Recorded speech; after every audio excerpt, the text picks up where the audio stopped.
John Boone had heard screams before, but nothing like the sound that tore through that hot Kansas afternoon. It didn't even sound human. It was the kind of sound that made a man stop breathing for a second because some part of him already knew something was terribly wrong. He pushed open the stall door at the Miller Ranch, expecting to see the horse he came to buy. Instead, he froze in place. A young woman lay on the dirt floor, shaking so hard the straw around her looked like it was alive. Her legs were spread in a way that told him she wasn't doing it by choice, and every time she tried to pull them together, pain shot through her body so sharply she cried out again. If you're watching this, subscribe and let me know where you're watching from. This story gets much more intense, and I'd love to hear your thoughts in the comments below. John wasn't a stranger to ugly things. He had seen men torn apart in accidents, had helped neighbors patch up everything from broken ribs to runaway horses. But he had never seen a woman hurt like this, alone in a quiet barn while the sun outside kept shining like the world wasn't breaking inside these walls. She tried lifting herself on one elbow, her voice cracking as she whispered that she couldn't close her legs. Then she cried again, not from embarrassment, but from pain living deep in every breath she took. He knelt next to her without touching her, afraid of hurting her worse. He saw bruises along her inner thighs, raw swelling, and older rope marks near her ankles, the kind that didn't come from falling or tripping. Someone had forced her to stay open long enough to damage her badly. She tried covering herself with trembling hands, begging him not to leave her there because she couldn't move. Something heavy settled in his chest then. This wasn't an accident. This wasn't a mistake. This was cruelty done slow. Cruelty done by someone who should have protected her. He set his hat on the ground and spoke gently, telling her his name. She barely nodded and whispered that her name was Anna. She begged him to take her away from this place. When he reached to check if she was bleeding, even the softest touch made her cry out and grab his shirt like she was drowning. He could feel heat radiating from her swollen skin, the kind of heat that meant infection was already setting in. She had been lying there for hours, maybe longer. John Boone wasn't a man who walked away from someone in pain. He never had, and he wasn't starting today. He looked toward the house, saw no one, and knew whoever had done this wasn't here now. He told her he was getting her out of there, and her eyes widened with fear and hope fighting each other. She asked if helping her would bring danger down on him. He didn't lie. He told her yes, it might. But he lifted her anyway, sliding one arm under her shoulders and the other under her knees, raising her with all the care he had. She gasped, not from fear, but from relief. Out in the hot sunlight, her head rested against his chest while her fingers stayed tangled in his shirt. For a moment, she blinked at the wide, open land like she had forgotten what daylight looked like. The wind brushed her face, and she started crying again, soft and shaking. He set her on his horse, steadying her legs so nothing rubbed against her skin. His voice stayed calm as he told her he had her now, and she looked at him with something small in her eyes, the first spark of hope trying to come back to life. When he climbed up behind her, she leaned back into him, whispering that he really was taking her away. He told her yes, and that they weren't looking back. The ride took hours, long enough for the sun to dip west and cover the plains in gold. Every bump hurt her, but she never complained. She just breathed a little deeper each mile. By the time John's ranch came into view, she was trembling from exhaustion. He carried her inside and called for Mrs. Wilson to bring warm water and clean linens. Anna tried apologizing for being a burden, but John shook his head, telling her she wasn't one at all. She believed him, maybe for the first time in years. She rested, but even as her eyes drifted shut, one thought clawed its way through her mind. Her husband, Mark, would come looking, and cruel men didn't let go easily. Anna had been at John's ranch for only 2 days when trouble finally showed itself. John noticed the dust first, a long, thin trail rising over the far fence line, the kind of dust that came from riders who weren't visiting for coffee or kindness. Inside the house, Anna was resting on a pile of soft pillows Mrs. Wilson had arranged with the care of someone who knew how much comfort mattered. John stepped onto the porch and closed the door behind him gently, not wanting her to hear the angry shouts echoing across the yard. Mark Miller rode into the ranch like he owned every inch of dirt his horse touched. He jerked the reins hard, stopping so fast the horse tossed its head. His face was twisted with a mix of rage and panic, and when he pointed at John, his hand shook. "Bring my wife out here right now," he shouted, his voice sharp enough to cut through the wind. John didn't flinch. He'd worked cows in storms and rough men since he was a teenager. Yelling didn't scare him, but the way Mark hissed the word wife, like Anna was something he'd purchased and misplaced, made John's jaw tighten. Mark swung off his horse and stomped up to him. "You took her," he yelled. "You stole what's mine. I'm taking her back myself." John kept his voice calm. "She's hurt. She's terrified.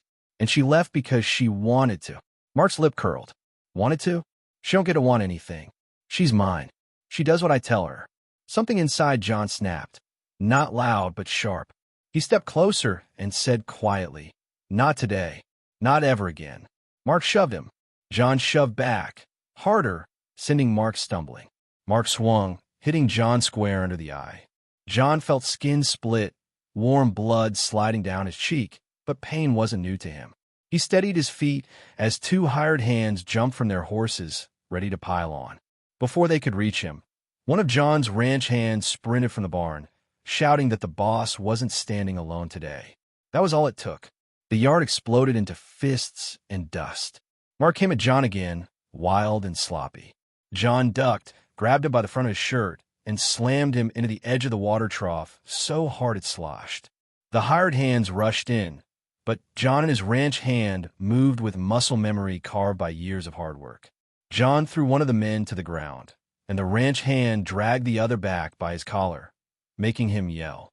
Mark scrambled up like a furious rooster, spitting dirt and rage. John grabbed his collar again and spoke low enough to make the other men freeze. "If you ever come near her again, you better come with a preacher and your last words ready." Mark's face twisted, red and shaking, but he didn't step forward. Not this time. He spat on the ground, swung onto his horse, and rode off shouting that none of this was over. John stood in the fading dust, chest heaving, the cut under his eye throbbing. He knew the truth. This wasn't victory. This was the first shot fired. More was coming. Inside the house, behind the closed door, Anna had heard the yelling. She trembled again, but not in the same way. This time, there was something new in her shaking, the shock of someone standing between her and a man who had never protected anything but his own anger. Later that night, the house felt heavy, like the walls themselves held their breath. John sat at the kitchen table with a cup of black coffee, staring at nothing. He wasn't thinking about the fight or the bruise swelling under his eye. He was thinking about Anna, resting in the spare room, finally warm, finally cared for, and how easily all of that could be ripped away if Mark came back with the law. He pushed his chair back, stood up, grabbed his hat, and told Mrs. Wilson to keep an eye on Anna. He needed to see someone he trusted, someone who wouldn't look the other way. His horse had barely slowed when he tied it outside the sheriff's office in Dodge City.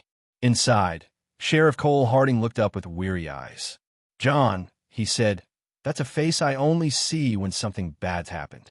Sit before you fall." John sat, jaw tight, and told him everything. Every bruise, every cry, every ugly truth Mark had spit earlier. Cole listened without interrupting, chewing the inside of his cheek like he did when he was forcing himself to stay calm. When John finished, Cole let out a long breath. "What that man did is a crime, but the law out here's messy. Still, we're not sending her back." For the first time that day, hope lifted in John's chest. Not much, but enough. Cole stood and said, "Bring her tomorrow. I'll make sure the judge hears you both." Neither of them knew tomorrow wouldn't come. Tomorrow didn't come the way anyone hoped. The judge postponed the hearing, saying he needed more witnesses and proper statements. He wanted letters, accounts, confirmation, as if the bruises on Anna's body hadn't already told the whole truth. So for nearly 2 weeks, John rode back and forth between Abilene and Dodge City like a man with fire under his boots. He spoke to neighbors, shopkeepers, anyone who might have heard shouting through thin walls or seen fear in Anna's eyes. Some folks hesitated, scared of Mark's temper, but others wrote letters describing the things they'd seen over the years. Every night, when John returned to the ranch, Anna waited for him. She always asked the same question, Any progress? And John always gave the same gentle answer. We're getting there. Just a little longer. Even when she looked away, he could see how tightly she held her hands together. She was preparing herself for whatever the law decided, and preparing herself for the possibility that Mark might come back before the law decided anything at all.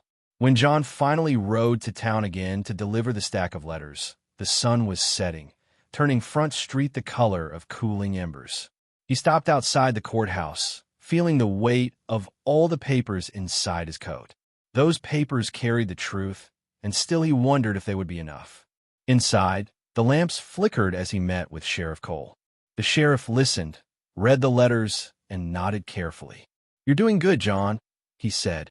"This is the kind of proof a judge can't ignore." John appreciated the words, but something inside him stayed tight, like a rope pulled too hard. "She keeps asking me if he's coming back," he said. Cole sighed. "And what do you tell her?" "The truth," John answered. "That we're not done fighting." When he stepped back into the street, the sky had turned purple. The sound of boots on wooden walkways, the faint clatter of saloon doors, all of it felt distant. His mind kept drifting to the ranch, to Anna sitting upright in bed with fear settled under her skin like a bruise that hadn't faded yet. By the time he reached home, it was nearly dark. Anna was sitting up, her hair brushed back, her hands twisting in her lap. She looked at him as soon as he walked through the door. "Is he coming back for me?" she asked softly. John didn't want to lie. Not to her. "We're doing everything we can," he said. "But this fight isn't over." She nodded, as if she already knew the answer. Her eyes drifted down, and for a moment she looked small, like someone still learning to breathe without permission. 2 days later, the sheriff sent word. The judge was ready. On the morning of the hearing, Dodge City felt colder than any Kansas winter. Anna walked with slow steps, her hand resting on John's arm to steady herself. When they entered the courthouse, the wooden benches looked too large for the number of people sitting inside. The room felt both silent and crowded, full of people pretending not to stare. The doctor spoke first. He described her injuries in plain, steady words. Then a shopkeeper told the court about the day he heard shouting so loud he locked his door. A neighbor stood next, explaining how he once saw Mark grab Anna so hard it made the chickens scatter. Mark himself was nowhere to be found. The lawmen still hadn't put a hand on him. Maybe he was hiding. Maybe he was planning something worse. Then the judge called Anna forward. She rose slowly. Her legs were steady, but her hands trembled. When she looked at John, he gave her a small nod. Not pushing, just telling her he was there. She walked to the front of the room. For a moment, no one breathed. Anna didn't talk about pain. She didn't talk about the nights that broke her or the hours she spent on that barn floor. She spoke about wanting safety, wanting peace, wanting the right to lay her head down at night and not be afraid of the footsteps coming down the hallway. Her voice never rose. It didn't need to. The truth carried itself. When she finished, the judge didn't speak right away. He sat back in his chair, looking at her like he was seeing something he hadn't expected. Not weakness, not fear, but strength. Quiet strength, the kind that survives storms without ever making noise. Finally, he cleared his throat and announced that Anna would receive a temporary order of protection. Mark was to stay away from her and from John's ranch until a full hearing could be held. More witnesses would be gathered, more statements prepared, and in time, the law would decide permanently. It wasn't the ending, but it was the first real step toward one. When Anna sat down next to John, the breath she released was long and shaky, the first breath of a woman who felt the world shift just a little toward safety. John met her eyes. He didn't need to say anything. Some moments spoke louder than words ever could. Weeks passed, slowly at first, then all at once. Anna stayed at the ranch, not in hiding, but in healing. She helped in the kitchen when she could, folding linens with careful hands, humming under her breath like she was testing whether the house was safe enough to hold a song. Some days she sat out on the porch with Mrs. Wilson, watching the horizon as if expecting danger to rise from it. Other days she surprised herself by laughing, small, shy laughs, but they were real. John noticed every change. He noticed the color returning to her face, the way she straightened her shoulders when she walked, the way her voice softened when she wasn't afraid someone was listening behind her. Healing didn't erase what happened, but it gave her pieces of herself back. One crisp morning, John found her outside near the corral, leaning on the fence. She looked tired, paler than usual. He stepped beside her quietly. "You all right?" he asked. She swallowed. "Just dizzy. Maybe it's nothing." "You don't look like nothing," he said gently. "Come inside." Later that afternoon, the doctor arrived. After a long exam and a soft conversation with Mrs. Wilson, he pulled John aside. "She's carrying a child," the doctor said, "barely a few weeks along." John felt the world tilt. He sat down hard on the edge of the bed frame. His breath left him like someone had punched it out. Anna watched him nervously. "I didn't know," she whispered. "I swear I didn't." He shook his head quickly. "Anna, this ain't something to apologize for." Her eyes filled. "Are you angry?" He let out a shaky laugh under his breath. "Angry? No, just overwhelmed, I guess." He rubbed his hands over his face, then looked at her with something soft and steady. "Life still finds a way, huh?" She stared at him, searching for any hint of disappointment. Instead, she found warmth, gentle, genuine warmth. She let out a breath of relief she had probably been holding for years. "I don't know how to be a mother," she whispered. John's voice softened even more. "You'll learn, and you won't be alone in it." That night, she sat at the kitchen table with Mrs. Wilson, her fingers tracing the edge of her teacup. "Do you think I deserve this?" she asked quietly. Mrs. Wilson reached over and squeezed her hand. "Honey, you deserve peace. You deserve a family. You deserve everything he never gave you." Anna lowered her head as tears slipped down her cheeks. Not from fear this time, but from something she hadn't felt in years. Hope. Far across the prairie, Mark heard the news sooner than anyone expected. A neighbor, thinking it was harmless gossip, mentioned Anna was expecting. Mark froze, stunned that she could carry a child after years with him. His face twisted, confusion twisting into something darker. "That ain't possible," he muttered. "Not with her. Not without me." "Maybe she's better off," the neighbor said without thinking. Mark turned slowly, eyes narrowing. "This ain't over," he said through clenched teeth. He rode off before anyone could say another word. At the ranch that evening, the dusk sky glowed orange. John stepped onto the porch and found Anna sitting in the rocking chair, blanket wrapped around her shoulders. "You comfortable?" he asked. She nodded. "I'm trying to believe this is real." He leaned against the railing beside her. "It is." She hesitated. "John, if he comes back." He cut her off gently. "Let him come. But he won't find you the same girl he broke. And he won't find the same man he pushed around, either." Her voice shook. "I don't want you hurt." He turned to her, eyes steady. "You're not the only one worth saving, Anna, but you are worth fighting for. Hear me?" She nodded, tears forming again. "Say out loud," he said softly. She looked at him, really looked, and whispered, "I'm worth fighting for." John gave a small, proud smile. That's right. For the first time in her life, the words didn't feel like a lie. The nights grew quieter after the doctor's visit, but the quiet didn't feel safe. It felt like the pause before a storm. John tried not to show it, but Anna saw the way he watched the road every evening, how he scanned the fence line like he expected a shadow to move. One night, she found him fixing the lantern by the barn long after dark. The wind blew dust across the yard, the kind of restless wind that made people uneasy. "You're not sleeping," she said softly. John tightened the lantern wick. "Neither are you." She stepped closer, pulling her shawl tighter. "You think he's coming." "I think men like Mark don't disappear," John answered, voice low. "They wait. They look for openings." Anna swallowed. "I'm tired of being afraid of him." He turned toward her fully. "Then don't be afraid alone." She looked away, voice cracking. "I don't want to be a burden." "Anna," he said firmly, forcing her to meet his eyes, "you're not something people carry. You're someone people choose to stand beside." Her eyes softened, but before she could respond, a distant rumble of hoofbeats rolled across the prairie. Both of them froze. It was the same kind of rhythm John had heard too many times, fast, purposeful, angry. Anna's voice trembled. "Is that him?" John listened, jaw tightening. "It's more than one rider." Mrs. Wilson opened the back door, worry covering her face. I heard horses. Get Anna inside, John said. Lock the door.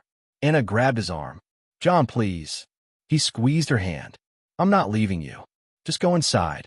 She hesitated, eyes shining with fear, but she obeyed. Minutes later, 3 riders appeared at the edge of the yard. They slowed only when they reached the porch light's glow. Mark Miller rode in the center, his posture straight like he was forcing himself not to shake. John stepped forward, calm but ready. You're trespassing, Mark. Mark slid off his horse, boots hitting the dirt hard. Where is she? She's safe, John said. That ain't an answer, Mark snapped. His voice cracked with something between fury and desperation. You took my wife. You're turning her against me. John didn't blink. She left because she couldn't survive with you. Mark stepped closer, breath shaking. You don't get to say that. John's voice stayed low. I'm saying it anyway. One of the men behind Mark spat into the dirt. We're here to collect what belongs to him. John took a single step forward. She is not property. Mark's face twisted. She's carrying a child, isn't she? Everyone's talking. Must be nice finding out she could do that for someone else. John clenched his jaw. Watch what you say. Mark's eyes glowed with something unhinged. She was mine, Boone. Mine. Everything she had was mine. You think you can take her and that baby and pretend it's some kind of blessing? No. She comes home with me, or I burn this place down. The threat wasn't loud. That made it worse. John's voice dropped to a cold whisper. You lay a hand on her or this land, and you won't leave here standing. Mark stepped close enough their faces were inches apart. You think the law will protect you? It already has, John said. Judge's order keeps you away. Mark smirked. You really believe a piece of paper scares me? It don't. John stared him down. I'm not counting on the paper. For a long moment, the yard fell silent. Even the wind held its breath. Mark's hand twitched near his hip like he was deciding whether to reach for something, a gun, a knife, or maybe just another excuse to start a fight. Then, Mrs. Wilson's voice cracked from the porch. The sheriff's on his way. It was a bluff, but she delivered it like a truth carved in stone. The riders shifted uneasily. Mark glared at John one last time. This isn't finished. You're right, John said. Next time, come alone. Mark jerked his reins, pulling his horse around sharply. You'll regret this. He rode off into the night with his hired men trailing behind him, but the dust they left behind didn't settle. It hung in the air like a warning. Inside, Anna stood near the window, hands shaking as she watched the retreating shadows. John walked in quietly. She whispered, He's going to try something terrible. John nodded. I know. She moved closer, voice breaking. Will we be okay? He placed a hand over hers, steady and sure. We will make it through this together. I promise. Anna leaned into him, letting herself believe those words for the first time, even if the storm was closer than either of them wanted to admit. The sheriff arrived early the next morning, long before the sun finished climbing over the horizon. The smell of brewed coffee filled John's kitchen, but no one was drinking it. Sheriff Cole stood by the window, arms folded, watching the empty road like he expected trouble to walk straight up to the house. Mark's not the kind to make empty threats, Cole said. He's furious. Desperate men do stupid things. John nodded. He already showed that.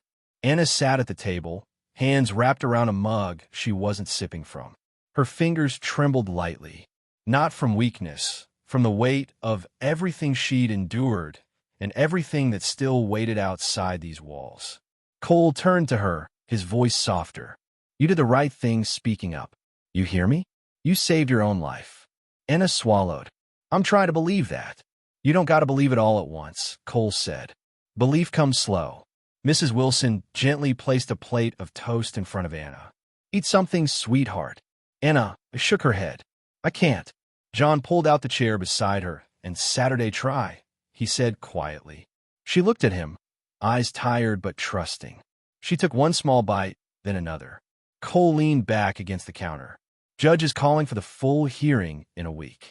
If Mark shows up before then, he didn't finish the sentence. John did. We'll handle it. Cole sighed, rubbing a hand across his forehead. You know I can't leave a deputy here. We're spread thin as it is. But I can make rounds, stop by when I can. It's enough, John said. Before Cole left, he pulled John aside. Keep your rifle close. I don't want surprises. John nodded. I'm already ahead of you. The sheriff rode off, and the ranch fell quiet again, too quiet. The day stretched long, filled with chores that felt heavier than usual. Anna spent most of the afternoon in the garden, trying to breathe among the rows of tomatoes and herbs Mrs. Wilson cared for. But even out there, peace felt fragile, like something that could break with one wrong sound. John joined her after a while. She knelt near a patch of lavender, her hands brushing the leaves. You like it out here? He asked. She nodded. It smells like something safe, something gentle. He crouched beside her. You deserve gentle. She looked at him, eyes shining with a mixture of gratitude and disbelief. John, when he was here last night, I couldn't breathe. I felt like I was back in that barn back on that floor. He reached for her hand, slow enough she could pull away if she wanted. She didn't. You're not on that floor anymore, he said. And you never will be again. Not while I'm alive. Her voice cracked. Why are you doing this for me? He didn't look away. Because someone should have protected you a long time ago. Because you shouldn't have had to beg for safety. And because, he paused, choosing his words, steady and honest. Because you matter. Anna's breath caught. Nobody ever said that to me. You're hearing it now. Before she could say anything more, the sound of a horse in the distance made them both stiffen. John stood quickly, scanning the horizon. But the rider passed by on the far road, not stopping, not even slowing down. Anna let out the breath she'd been holding. I can't live like this forever, she whispered. You won't, John said. This'll end. And if it ends badly, she asked, fear trembling in her voice. He stepped closer, lowering his voice. Then it ends with me, standing between you and whatever's coming. Her eyes filled. I don't want you hurt. Anna, he said, gently tilting her chin up so she would meet his eyes. I'm not scared of him. Not anymore. She closed her eyes briefly, letting those words settle into a part of her heart she hadn't used in years. That night, as the ranch settled into darkness, the wind changed. It blew colder, whispering through the trees like a signal. John sat in the living room, cleaning his rifle. Anna sat nearby, a blanket around her shoulders. Do you think he's close? She asked. John didn't lie. Probably. She hugged the blanket tighter. I hate that I brought this to your doorstep. You didn't bring this, he said. He did.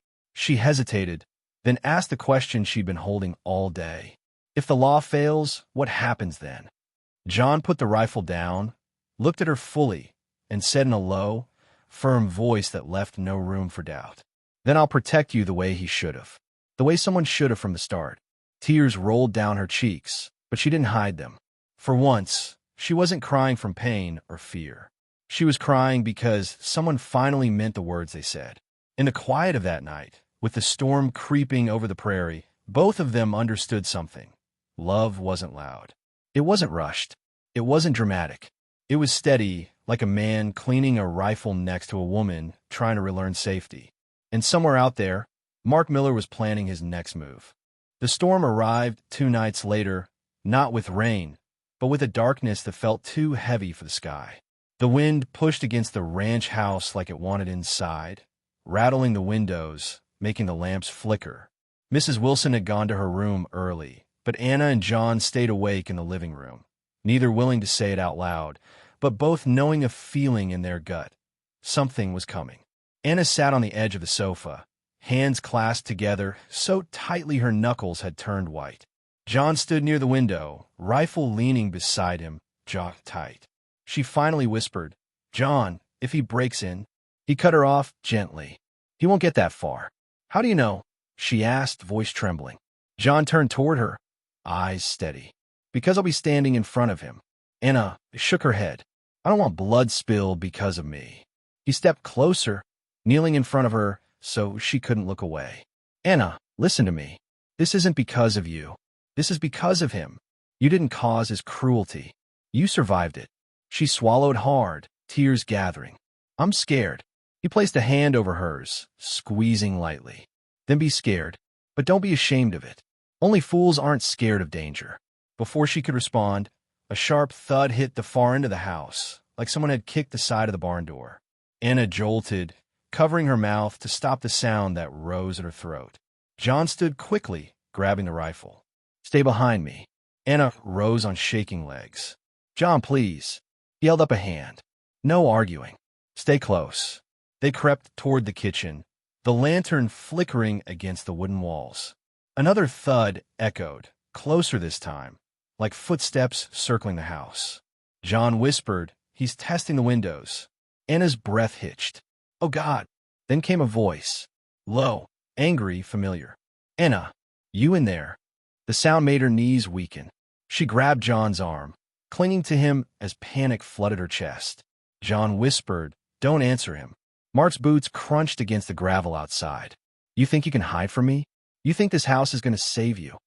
John moved toward the back door, motioning Anna behind him. "Stay right here." But she pulled at his sleeve, whispering desperately, "He'll kill you." John looked at her with a calm she didn't understand. "Not tonight." Mark slammed his fist against the door so hard the hinges rattled. "Open this door. She's my wife. You hear me?" "Mine," John shouted back, voice strong enough to shake the walls. "Not anymore, Mark. The order stands. You're trespassing." Mark laughed, a twisted, unhinged sound. "You think a judge's paper changes anything?" "She's coming with me." Anna cried out, "No," before she could stop herself. A long stretch of silence followed. Then Mark spoke, his voice quiet and venomous. "Anna, sweetheart, come back home. You don't belong here. You belong with me." Her voice cracked. "Home was never home. Not with you."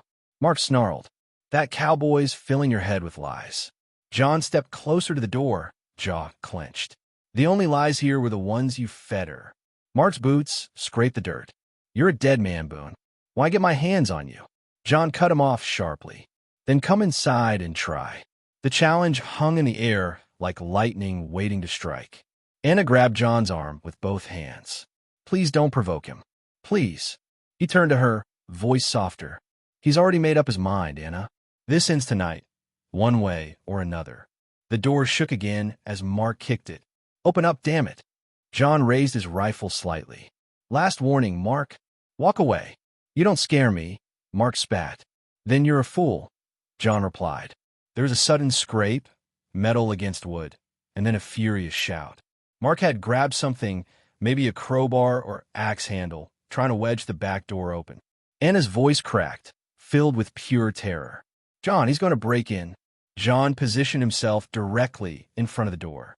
"If he steps inside this house, I'll stop him." Anna shook her head violently, tears spilling. "I can't lose you. I can't. Not after everything." He cupped her face, voice trembling for the first time. "You're not losing me. Not tonight. Not ever." The next moment, the door frame cracked, a sound that tore straight through the house.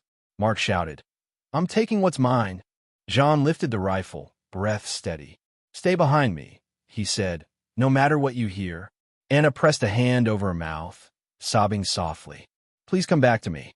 John glanced at her, eyes soft, voice low. "I will." Outside, Mark screamed with rising fury. Inside, John steeled himself.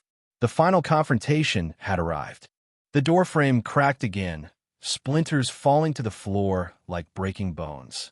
Mark roared from the other side, fueled by rage instead of reason. Anna clutched the edge of the counter, her whole body shaking, eyes fixed on John as if he were the last steady thing in a collapsing world. Mark slammed the door once more. "Anna, I'm taking you home." John steadied the rifle, voice calm but sharp. "You don't get to call it a home." Another hit. The wood buckled. Anna sobbed, "John, please be careful." He looked back at her, his voice soft even as danger pressed inches away. "Trust me." The door finally gave way with a violent crack. It didn't open fully. It hung crooked on one hinge, but it was enough for Mark to shove his arm and shoulder through, trying to force himself inside. His eyes were wild. His voice was not a man's voice anymore. It was something broken, furious, claiming. "Move, Boone. She's mine." John didn't move. "She isn't yours. She was never yours. You hurt her, and that ends now." Mark reached for something on his belt, a knife. Its blade caught the lantern light. "Get out of my way," Mark snarled. John's voice stayed low, steady. "You take one more step into this house, and I defend her. That's the last warning. Mark lunged through the broken doorway with a knife raised. Anna screamed, "John!" In one ear-splitting moment, the rifle fired.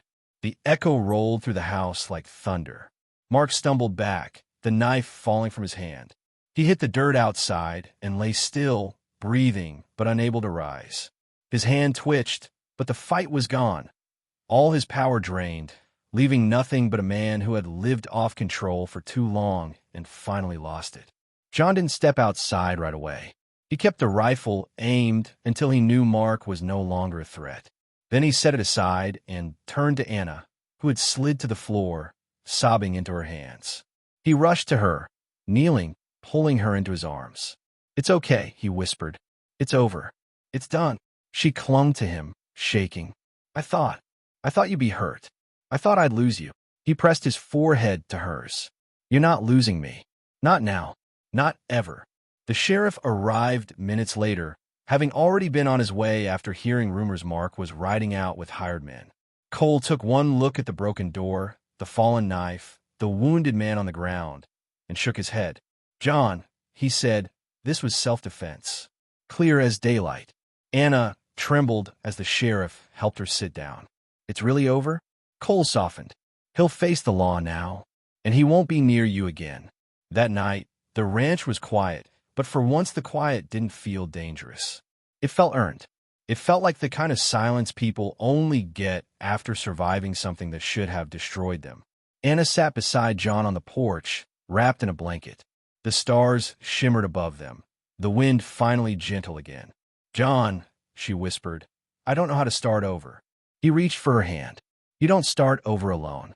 You heal one piece at a time, with people who won't hurt you." She leaned her head on his shoulder. "Do you think I can learn to feel safe again?" "Yes," he said. "I think you already started." For the first time in months, Anna closed her eyes and didn't see fear waiting behind them. She saw possibility. She saw the life she could build, slowly, carefully, but with hope. And days turned to weeks. Anna grew stronger. The baby grew. She laughed more. She walked with less weight on her shoulders. John stayed beside her, never pushing, always steady. A man who wasn't trying to replace her past, just trying to help her shape a future. One afternoon, while they stood near the pasture watching the horses graze, Anna whispered a question she'd never had the courage to ask before. "John, why did you save me?" He turned to her, eyes warm. "Because no one deserves to suffer alone. Because you deserved a chance to live without fear.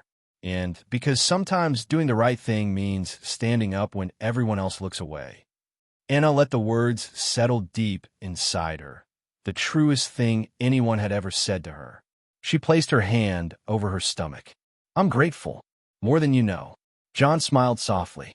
Sometimes life gives us one moment to choose who we are, and we either stand up or we turn our backs. She met his eyes. "And you stood up." He nodded. Every time. A tear slid down her cheek, but it wasn't a tear of pain this time. It was a tear of release. And here is the moral this story carried. Real strength isn't in hurting others. It's in protecting them. Courage is choosing what's right, even when danger is close. And healing begins the moment someone finally says, "You deserve better." Anna learned she was not defined by what broke her. John proved that one good person can change an entire life. And the past no longer held them hostage. The storm had passed, and for the first time in years, the sun rose on a life she could finally call her own.